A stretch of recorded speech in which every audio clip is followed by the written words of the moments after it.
ইলিশ মাছ ভালোবাসে না এমন লোক খুঁজলে হয়তো খুব কমই পাওয়া যাবে। আর আমরা যারা মাছে ভাতে বাঙালি, তাদের কাছে তো আর কথাই নেই। ইলিশ মাছ থাকলে আর কি চাই। তাই আমিও আজ কোনো বড় রেসিপির দিকে ঘেঁচলামই না।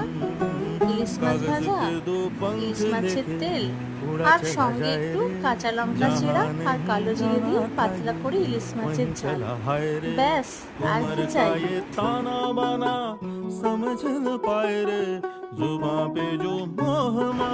আজকের লাঞ্চটা আমরা এই রেসিপি দিয়েই সারবো। তোমরা ইলিশ মাছ কে কিভাবে খেতে পছন্দ করো অবশ্যই কমেন্ট করে জানিও। আর এই ভিডিওটা যদি ভালো লেগে থাকে তাহলে লাইক শেয়ার করে দিও, সাবস্ক্রাইব করে দিও। সকলে অনেক অনেক ভালো থেকো, সুস্থ থেকো এবং সুন্দর থেকো।